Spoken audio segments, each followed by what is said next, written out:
ಎಲ್ಲರಿಗೂ ನಮಸ್ತೆ.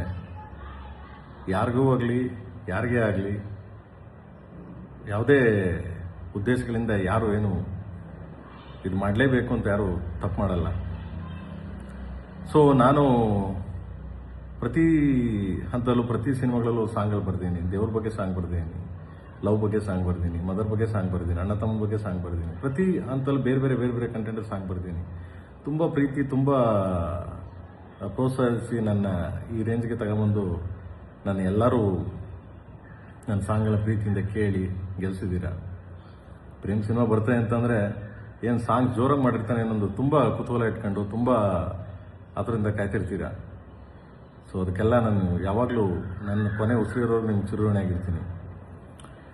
ಬಟ್ ಈ ಸಾಂಗ್ ಬರೆದಾಗ ನಾನು ನನ್ನ ದೃಷ್ಟಿಕೋನದಲ್ಲಿ ನಾನು ಬರೆದೆ. ಒಂದು ಬಾಟ್ಲು, ಒಂದು ಉಪ್ಪಿನಕಾಯಿ, ಸೊ ಇದನ್ನ ಕಂಟೆಂಟ್ ಇಟ್ಕೊಂಡು ನಾನು ಬರೆದೆ. ಒಂದು ವರ್ಡ್ನ ತೆಗೆದು ಹಿಂದೆ ಹಾಕ್ಬೋದಾಗಿತ್ತು, ಬಾಟಲ್ನ ಮೇಲೆ ಎತ್ತಿ ಅಂತ ಹಾಕ್ಬೋದಾಗಿತ್ತು. ನನಗೆ ಕುತೂಹಲ ಇರಲಿ ಅಂತ ತಗೊಂಬಂದಲ್ಲಿ ಎಂಡಲ್ ಆಗ್ತೆ.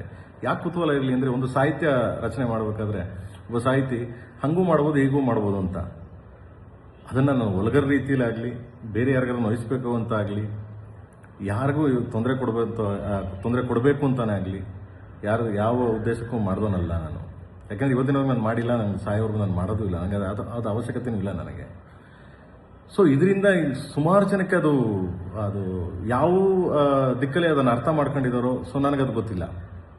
ನನ್ನ ಅರ್ಥದ ಪ್ರಕಾರ ನನ್ನ ಬರೀಬೇಕಾದ್ರೆ ನಾನು ಈ ಅರ್ಥದಲ್ಲಿ ಅದನ್ನು ಹೇಳಿದೆ.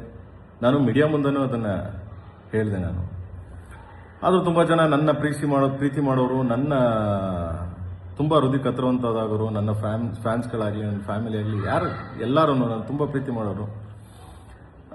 ಸೊ ಕೆಲವ್ರಿಗದು ಹರ್ಟ್ ಆಗಿರ್ಬೋದು, ಕೆಲವ್ರಿಗದು ನನ್ನಿಂದ ಪ್ರೇಮ್ ಈ ಥರನಾ, ಪ್ರೇಮ್ ಹಿಂಗೂ ಬರೀತಾನ ಅಂತ ಕೆಲವರೆಲ್ಲ ಕೇಳಿದ್ರು. ಸೊ ನಾನು ಒಬ್ಬ ಸಾಹಿತಿ ಆದಮೇಲೆ ಸಾಹಿತ್ಯ ರಚನೆ ಮಾಡಬೇಕಾದ್ರೆ ಹಾಗೂ ಬರೀಬೇಕು, ಹೀಗೂ ಬರೀಬೇಕು, ಎಲ್ಲ ಥರ ಬರೀಬೇಕು. ಬಟ್ ಹಂಗನ್ಬಿಟ್ಟು ಕೀಳು ಭಾವನೆಯಲ್ಲಿ ಯಾರ್ದು ಕೀಳು ಮಟ್ಟದ ಸಾಹಿತ್ಯಗಳನ್ನ ಬರೀಬಾರ್ದು. ಬಟ್ ಇದನ್ನು ನನ್ನ ದೃಷ್ಟಿಕೋನದಲ್ಲಿ ನಾನು ಬಾಟಲ್, ಉಪ್ಪಿನಕಾಯಿ ನಿಮ್ಗೆ ಅವಾಗಲೇ ಹೇಳಿದೆ ನಾನು. ಸೊ ಬಾಟಲ್ನ ಮೇಲೆ ಎತ್ತಿ ತೊಟ್ಟಿಗೆ ತಂಗೊಳಗೆ ಇಳಿಸಿ ದಿಸ್ ಇಸ್ ಅ ಬಾಟಲ್ ಅದು. ಸೊ ಅದನ್ನು ಬೇರೆ ಬೇರೆ ಅರ್ಥದಲ್ಲಿ ಕಲ್ಪನೆ ಮಾಡ್ಕೊಂಡ್ರು, ಬೇರೆ ಬೇರೆ ಅರ್ಥದಲ್ಲಿ ಇದು ಮಾಡ್ಕೊಂಡ್ರು ನನ್ನನ್ನು, ನನ್ನ ಫ್ಯಾಮಿಲಿನ, ನನ್ನ ಕೆಟ್ಟ ಅಬ್ಯೂಸ್ ಮಾಡ್ಕೊಂಡು ತುಂಬ ಲೈಕ್ಸು ಕಾಮೆಂಟ್ಸ್ಗೋಸ್ಕರ ಮಾಡ್ತಾ ಇದ್ದೀರಾ. ಎನಿವೆ ಥ್ಯಾಂಕ್ಸ್, ಅವ್ರಿಗೆಲ್ಲ ಒಳ್ಳೇದಾಗಲಿ. ಯಾರ್ಯಾರು ನನ್ನ ಕಾಲು ಎಳಿಬೇಕು, ನನ್ನ ಬಗ್ಗೆ ಕೀಳಾಗಿ ಮಾತಾಡಬೇಕು ಅನ್ನೋದೆಲ್ಲ, ಸೊ ಅದು ನಿಮಗೆ ಬಿಟ್ಟಿದ್ದು. ಏನು ಮಾಡೋಕ್ಕಾಗಲ್ಲ, ಅದನ್ನು ಏನು ಮಾಡೋಕ್ಕಾಗಲ್ಲ. ನಿಮ್ಗೆ ಆ ಅವ್ರಿಗೆಲ್ಲ ಒಳ್ಳೇದಾಗಲಿ. ದೇವರು ನಿಮ್ಮನ್ನೆಲ್ಲ ಚೆನ್ನಾಗಿಟ್ಟಿರಲಿ. ನಾನು ಯಾರಿಗೂ ಈ ಸಾಂಗ್ ಬರೆದಿದ್ದು ಯಾರಿಗೂ ನೋಯಿಸ್ಬೇಕು, ಯಾರಿಗೂ ಹರ್ಟ್ ಮಾಡಬೇಕು, ಯಾರಿಗೂ ತೊಂದರೆ ಕೊಡಬೇಕು ಅಂತೇನು ನನಗೆ ಅವಶ್ಯಕತೆ ಇಲ್ಲ. ಹಂಗೇನಾದರೂ ನಿಮ್ಗಳಿಗೆ ಹರ್ಟ್ ಆಗಿದ್ರೆ, ಹಂಗೇನಾದರೂ ನಿಮ್ಗಳಿಗೆ ನನ್ನಿಂದ ನೋವಾಗಿದ್ರೆ, ಸೊ ಕ್ಷಮೆ ಇರಲಿ, ಕ್ಷಮಿಸಿ ಅಂತ ಕೇಳ್ತೀನಿ ಎಲ್ಲರಿಗೂ. ಆ್ಯಂಡ್ ಯಾಕೆಂದರೆ ನಾನು ಕ್ಷಮೆ ಕೇಳೋದು ತಪ್ಪೇನಿಲ್ಲ ನನಗೆ.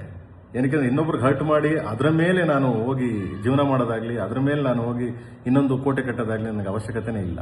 ಯಾಕಂದರೆ ನೀವಿದ್ರೆ ನಾನು, ಸೊ ನೀವೆಲ್ಲ ಸಪೋರ್ಟ್ ಮಾಡೋದ್ರಿಂದ ನಾನು, ಸೊ ಅದರಿಂದ. ಆ್ಯಂಡ್ ಆ ಸಾಂಗು ಅಷ್ಟೇ, ಯಾರಿಗಾದ್ರೂ ಹರ್ಟು, ನೋವು, ತೊಂದರೆ ಯಾರಿಗಾದ್ರೂ ಹಂಗೆ ಆಗಿದ್ದಲ್ಲಿ ನಾನು ಮತ್ತೆ ಸಾಂಗ್ನ ರೀರೈಟ್ ಮಾಡ್ತೀನಿ. ಓಕೆ, ಮತ್ತೆ ರೀರೈಟ್ ಮಾಡ್ತೀನಿ. ಸೊ ಮತ್ತೆ ತಿರ್ಗಾ ದೇಶಾದ್ಯಂತ ರಿಲೀಸ್ ಮಾಡ್ತೀನಿ, ಮತ್ತೆ ಬರೀತೀನಿ ಅದನ್ನು, ಬೇರೆ ಬರೆದು ಮತ್ತೆ ಮಾಡ್ತೀನಿ. ಯಾಕೆಂದರೆ ನಿಮ್ಗೆ ಹರ್ಟ್ ಮಾಡಿ, ನಿಮಗೆ ತೊಂದರೆ ಕೊಟ್ಟು, ನಿಮಗೆ ನೋಯಿಸಿ ನಾನು ಯಾವತ್ತೂ, ನನಗೆ ಆ ಥರದ್ದು ಉದ್ದೇಶನೂ ಬೇಡ. ನನಗೆ ಅದೇನು ಅರ್ಥ ಆಗಿದೆ ನನಗದು ಗೊತ್ತಿಲ್ಲ.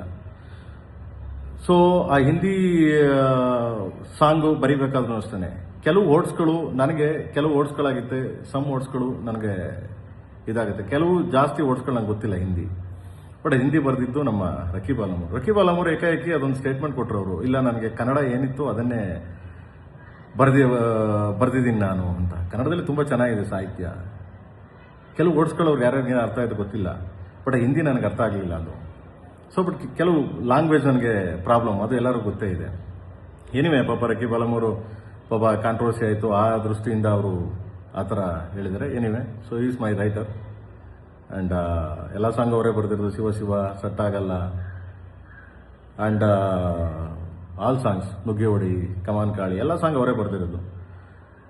ಆ್ಯಂಡ್ ಸೊ ಅದು ಪಾಪ ಅವರು ಸಂಜಾಯಿಸ್ಕೊಳ್ಳಲಿಲ್ಲ ಆ್ಯಂಡ್ ಇಟ್ಸ್ ಓಕೆ. ಸೊ ಅವರು ನನ್ನ ಇದ್ರ ಮೇಲೆ ಹಾಕಿದ್ರು. ಎನಿವೆ, ಸೊ ನಾನು ಒಪ್ಕೋತೀನಿ, ಆಯಿತು ಅಂತ ನಾನು ಅದನ್ನು ಅಗ್ರಿ ಮಾಡ್ತೀನಿ. ಯಾಕೆಂದರೆ ಅವರು ಎಲ್ಲೋ ಭಯದಿಂದ ಎದ್ರಕೊಂಡು, ಭಯದಿಂದ ತುಂಬ ಇದರಿಂದ ಅಯ್ಯೋ ನಾನು ಈ ಥರ ಹಿಂಗಾಗ್ತಿದೆ ನನಗೆ ಅಂತ ಎದ್ರಕೊಂಡು ಅವರು ಪ್ರೊಡಕ್ಷನ್ ಮೇಲೆ ಆಗಲಿ, ಪ್ರೇಮ್ ಮೇಲೆ ಆಗಲಿ, ಸೊ ಸಿನಿಮಾ ಮೇಲೆ ಆಗಲಿ ಹಾಕಿದ್ದಾರೆ. So anyway, so no problem. And ನೂರ ಅಷ್ಟೇ, ನೂರವರು ಬಂದ್ಬಿಟ್ಟು ಸಿನಿಮಾ ಮಾಡಬೇಕಾದ್ರೆ ನೂರವ್ರು ಮಾತಾಡಿರೋದು ರಿಯಲಿ ನನಗೆ ತುಂಬ ತಪ್ಪದು. ಯಾಕೆಂದರೆ ಯಾವುದೇ ಕಲಾವಿದ ಆಗಲಿ, ಯಾರೇ ಆಗಲಿ, ಒಂದು ಸರಿ ಸಿನಿಮಾ ಮಾಡ್ಬೇಕಾರೆ, ಒಂದು ಸರಿ ಕಮಿಟ್ ಮಾಡಬೇಕಾರೆ ಸಾಂಗ್ ಕೇಳ್ತಾರೆ, ಸಾಹಿತ್ಯ ಕೇಳ್ತಾರೆ, ಆಮೇಲೆ ಅವ್ರ ಎಕ್ಸ್ಪ್ರೆಷನ್ ಹೆಂಗೆ ಬರುತ್ತೆ, ಸಾಹಿತ್ಯ ಗೊತ್ತಿಲ್ಲ, ಎಕ್ಸ್ಪ್ರೆಷನ್. ಸೊ ಎಕ್ಸ್ಪ್ರೆಷನ್ ಹೆಂಗೆ ಬರುತ್ತೆ, ಸಾಹಿತ್ಯ ಗೊತ್ತಿಲ್ಲ ಅಂದರೆ ಒಂದೇ ಬರುತ್ತೆ ಅಲ್ವಾ. ಸೊ ಯಾಕಂಗೆ ಮಾತಾಡೋದು ಅಂತ ನಂಗೆ ಗೊತ್ತಿಲ್ಲ. ಸೊ ಯಾಕಂದ್ರೆ ಬಿಕಾಸ್ ಆಫ್ ಅವ್ರು ಎಲ್ಲ ಕಡೆ ಅವರು ಸ್ವಲ್ಪ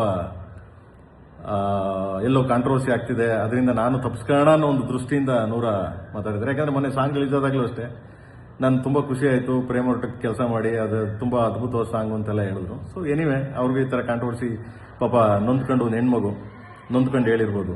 ಸೊ ಎನಿವೆ, ಅದರಿಂದ ನನಗೇನು ಹರ್ಟ್ ಆಗಿಲ್ಲ. ಎನಿವೆ, ಅವ್ರ ಪಾಪ ಚೆನ್ನಾಗಿರಲಿ. ಆ್ಯಂಡ್ ಸೊ ಈ ಸಾಂಗ್ನ ನಾನು ಮತ್ತೆ ರೀರೈಟ್ ಮಾಡಿ ನಿಮ್ಗೆ ಯಾರಿಗೂ ತೊಂದರೆ ಆಗ್ದಂಗೆ, ನಿಮ್ಗೆ ಯಾರಿಗೂ ಹರ್ಟ್ ಆಗ್ದಂಗೆ, ಸೊ ಮತ್ತೆ ಇದನ್ನು ಅಪ್ಲೋಡ್ ಮಾಡ್ತೀನಿ. ಓಕೆ.